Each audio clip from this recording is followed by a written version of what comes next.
প্রধান উপদেষ্টা ডক্টর মোহাম্মদ ইউনূস ও মালয়েশিয়ার প্রধানমন্ত্রী আনোয়ার ইব্রাহিমের দ্বিপাক্ষিক বৈঠক মঙ্গলবার স্থানীয় সময় সকাল 10টার দিকে শুরু হওয়া ঘণ্টাব্যাপী বৈঠকে অংশ নেন উভয় দেশের উপদেষ্টা, মন্ত্রী, কূটনীতিক ও ব্যবসায়ী প্রতিনিধিরা।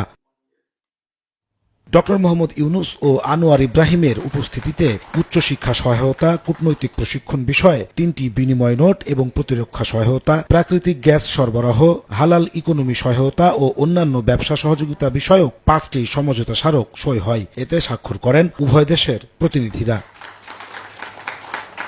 দ্বিপক্ষীয় বৈঠক শেষে যৌথ সংবাদ সম্মেলনে হাজির হন ডক্টর মোহাম্মদ ইউনূস ও আনোয়ার ইব্রাহিম। এ সময় আনোয়ার ইব্রাহিম বাংলাদেশকে বন্ধু রাষ্ট্র উল্লেখ করে সহায়তার আশ্বাস দেন।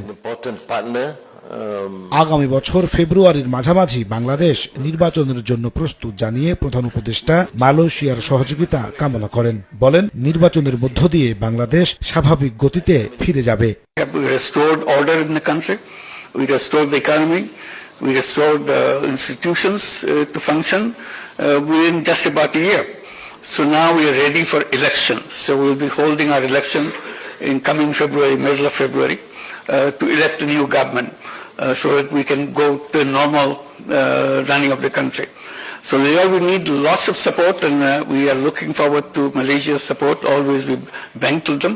রোহিঙ্গা বাংলাদেশের জন্য বিশাল সংকট উল্লেখ করে মিয়ানমারের প্রত্যাবাসনে মালয়েশিয়ার পাশাপাশি আসিয়ানভুক্ত দেশগুলোকেও পাশে চান doctor Yunus. You have just mentioned about Rohingyas. This is a big problem for us. We are seeking help from Malaysia, particularly as a chair of the ASEAN group of countries. So we need all the help we can get. বিনিয়োগে লাভের সুযোগ রয়েছে জানিয়ে দেশটির ব্যবসায়ীদের বাংলাদেশে বিনিয়োগের আহ্বান জানান ডক্টর ইউনূস। বলেন, বাংলাদেশের মানব সম্পদ কাজে লাগিয়ে বিশ্ববাজারে মালয়েশিয়ার পণ্য ছড়িয়ে দিতে পারবেন। Malaysia is a good friend. We are looking for investment from Malaysia, and that's what we've been discussing.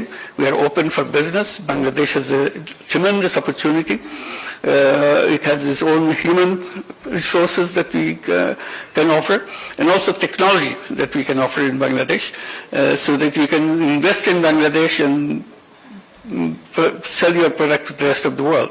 So this is one we're hoping will get close relationship in the financial and investments issues in Bangladesh, widening up their opportunities so that we build an economy which will be sustainable, which will be high growth economy. মঙ্গলবার স্থানীয় সময় সকাল 9টার দিকে প্রধান উপদেষ্টা পৌঁছান পারদানা পুত্রা ভবনে। সেখানে মালয়েশিয়ার প্রধানমন্ত্রী আনোয়ার ইব্রাহিম ডক্টর মোহাম্মদ ইউনূসকে স্বাগত জানান।